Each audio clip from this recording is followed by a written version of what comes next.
খুব সুন্দর পাবদা মাছগুলো এখন ভেজে নেব। আর পাবদা মাছগুলো খুব সাবধানে দিতে হবে, তা না হলে পাবদা মাছ অনেক ছিটে। আর এগুলো পেঁয়াজ দিয়ে ভুনা করবো।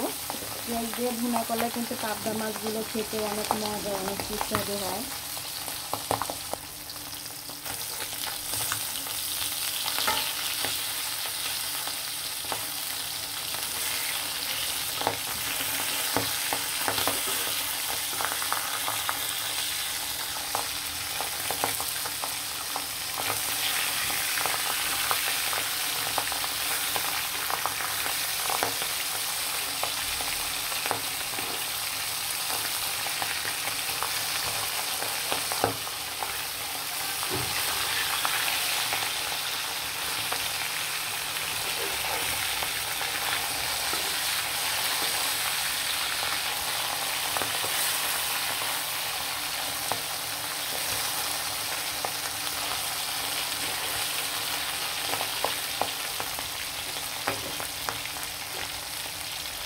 হলুদ, মরিচ, পেঁয়াজ, ধনিয়ার গুঁড়া, জিরা দিয়ে কিন্তু মশলাটা কষিয়ে নিলাম। আর এখন পাবদা মাছগুলো দিয়ে দিলাম।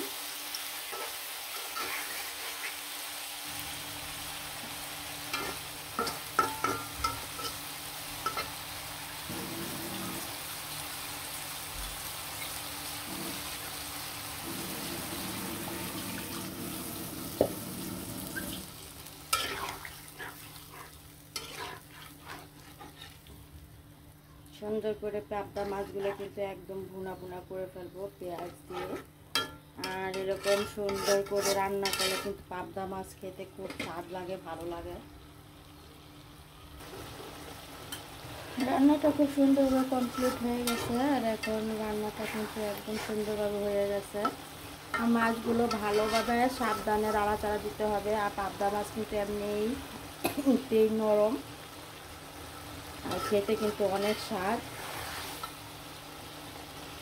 সাবধান মতো নাড়াচাড়া না দিলে যে আমার মতো এরকম অবস্থা হবে, একদম ভেঙে ভেঙে যাবে। আর মাছগুলো ভাঙলে কিন্তু ভালো লাগবে না, দেখতেও ভালো লাগবে না, খেতেও ভালো লাগবে না।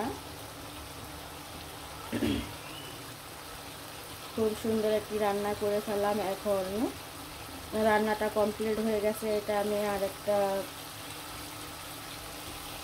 প্লেটের মধ্যে বেড়ে নিব।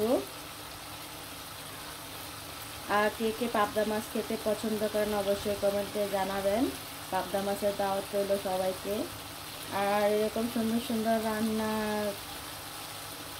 করে করে অবশ্যই বাসায় খেয়ে ফেলবেন। দাওয়াত দিলে তো আসা যাবে না, কারণ আসা সম্ভব না। কখন ভিডিও করি, কখন রান্না করি, এটা তো কেউই জানে না।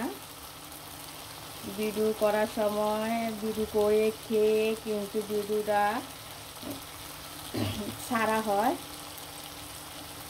আর সবাই ভালো থাকেন, সুস্থ থাকেন, সবসময় হাসি খুশি থাকেন।